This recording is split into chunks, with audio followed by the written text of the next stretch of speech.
Paragon style fish mango കറിയാണ് നമ്മളിന്ന് തയ്യാറാക്കാൻ പോകുന്നത്. അതിനായി ഞാൻ ഒരു തേങ്ങ ചിരകിയെടുക്കുന്നുണ്ട്. തേങ്ങയിലേക്ക് നമുക്ക് വെള്ളമൊഴിച്ച് തേങ്ങാപ്പാൽ എടുക്കാം.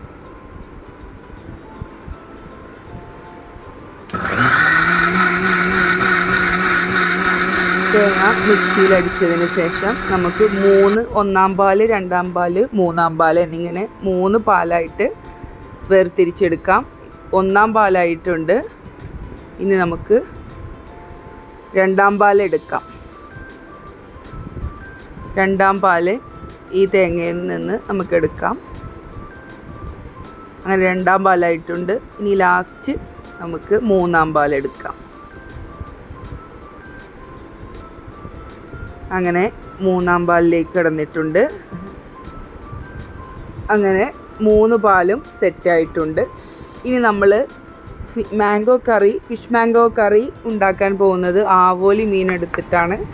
നമ്മൾ 1/2 കിലോ മീനാണ് എടുത്തിട്ടുള്ളത്. അതിന് ഇഞ്ചി നമ്മൾ ചതച്ചെടുക്കാം, വെളുത്തുള്ളി ചതച്ചെടുക്കാം. കല്ലിലാണ് ഞാൻ ചതക്കുന്നത്. കല്ലിൽ ചതച്ചാൽ നല്ല ടേസ്റ്റാണ്. പിന്നെ ചെറിയൊരു സവാള അരിഞ്ഞെടുത്തിട്ടുണ്ട്. പിന്നെ ചെറിയുള്ളി ആണ് കൂടുതൽ. ഒരു 7-8 ബിഗ് സൈസ് ചെറിയുള്ളിയാണ് ഞാൻ എടുത്തിട്ടുള്ളത്. പിന്നെ 3 പച്ചമുളക് എടുത്തിട്ടുണ്ട്. വേപ്പിലയും എടുത്തിട്ടുണ്ട്. പിന്നെ ഒരു ചട്ടി അടുപ്പിൽ വെച്ച് ചൂടാകുമ്പോൾ വെളിച്ചെണ്ണ ഒഴിച്ച് അതിലേക്ക് ഉലുവ ഇടാം, കടുകും ഇടാം. കടുക് ഓപ്ഷണലാണ്, വേണമെങ്കിൽ ഇട്ടാൽ മതി, ഒരു പിഞ്ചിട്ടാൽ മതി. ഉലുവയും കടുകും പൊട്ടുമ്പോൾ നമുക്കിതിലേക്ക് ഇഞ്ചിയും വെളുത്തുള്ളിയും ചതച്ചത് ചേർക്കാം. എന്നിട്ടത് ലൈറ്റ് ബ്രൗൺ ആകണ വരെ നമുക്ക് വഴറ്റിയെടുക്കാം.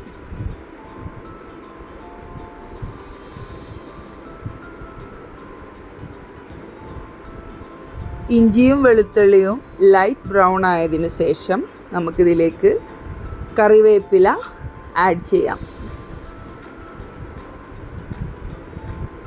കറിവേപ്പില ആഡ് ചെയ്തതിന് ശേഷം നമുക്ക് നന്നായി ഇളക്കി കൊടുക്കാം.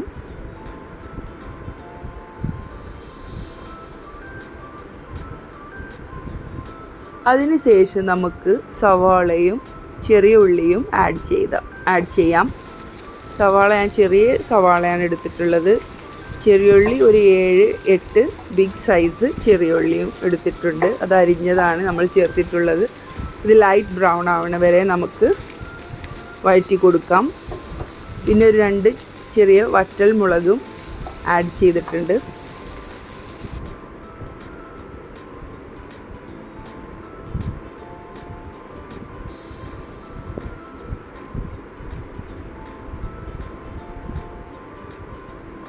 ഉള്ളികൾ ലൈറ്റ് ബ്രൗൺ ആയി വരുന്നുണ്ട്. അപ്പോൾ നമുക്കിതിലേക്ക് മസാലപ്പൊടികൾ ചേർത്ത് കൊടുക്കാം. മല്ലിപ്പൊടി വലിയ 2 ടേബിൾ സ്പൂണാണ് ചേർക്കുന്നത്. മുളക് പൊടിയും വലിയ 2 ടേബിൾ സ്പൂൺ. പിന്നെ മഞ്ഞൾപ്പൊടി ഒരു 1/2 ടേബിൾ സ്പൂൺ ആഡ് ചെയ്യാം. എന്നിട്ട് വീണ്ടും നമുക്കത് വഴറ്റിയെടുക്കാം.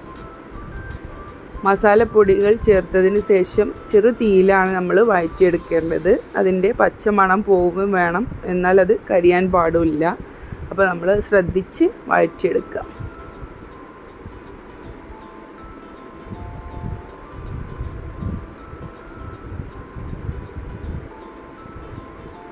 മസാലകളെല്ലാം വഴണ്ടതിന് ശേഷം നമുക്ക് ഇതിലേക്ക് ഒരു തക്കാളി ചേർക്കാം. ഒരു ചെറിയ സൈസ് തക്കാളി ചേർത്താൽ മതി.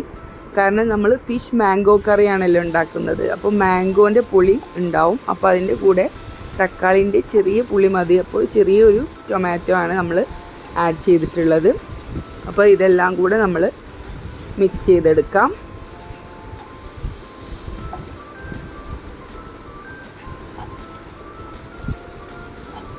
ശേഷം ഇതിലേക്ക് നമ്മൾ 3-ാം പാൽ ആഡ് ചെയ്യാം. അതിൻ്റെ കൂടെ ഉപ്പും ആവശ്യത്തിന് നമുക്ക് ആഡ് ചെയ്ത് കൊടുക്കാം.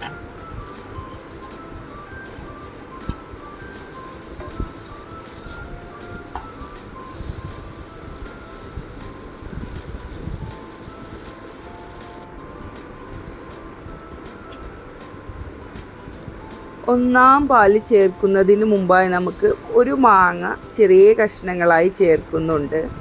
അതിൻ്റെ കൂടെയാണ് നമ്മൾ ഒന്നാം പാൽ ചേർക്കുന്നത്. ഒന്നാം പാൽ ചേർത്ത് ചൂടാകുമ്പോൾ നമുക്ക് മീൻ കഷ്ണങ്ങൾ, ഫിഷ് കഷ്ണങ്ങൾ നമുക്ക് ഇതിലേക്ക് വെച്ച് കൊടുക്കാം. ഇത് വെച്ചതിന് ശേഷം ജസ്റ്റ് ഒരു തള വരുമ്പോൾ നമുക്ക് രണ്ടാം പാലും ഒഴിച്ചു കൊടുക്കാം. ഫസ്റ്റ് മൂന്നാം പാലാണ് ആഡ് ചെയ്യേണ്ടത്. പിന്നെ നമുക്ക് രണ്ടാം പാല് ആഡ് ചെയ്ത് കൊടുക്കാം. രണ്ടാം പാല് ആഡ് ചെയ്തതിന് ശേഷം നമുക്ക് ഇതൊന്ന് ക്ലോസ് ചെയ്തിട്ട് ഒരു 3 മിനിറ്റ്സ് വേവിച്ചെടുക്കാം. ചെറുതീയിലല്ല, അത്യാവശ്യം തീയിൽ നമുക്ക് ഇത് വേവിച്ചെടുക്കാം. 3 മിനിറ്റ് മതിയാവും. കാരണം ഫിഷ് ഉടയാൻ പാടില്ല. അതിനുശേഷം നമുക്ക് ഓപ്പൺ ചെയ്തിട്ട് ഒന്നാം പാല് ആഡ് ചെയ്യാം. നമ്മൾ ഒരു കയ്യിലെടുത്ത് ഇളക്കുന്നതിന് പകരം നമ്മൾ ചട്ടി ഇങ്ങനെ ചുറ്റി ഇളക്കിയാൽ മതി. അപ്പോൾ ഫിഷ് പീസായി പോകില്ല. ഓക്കെ, അപ്പോൾ അടിപൊളി ഫിഷ് മാംഗോ കറി റെഡി.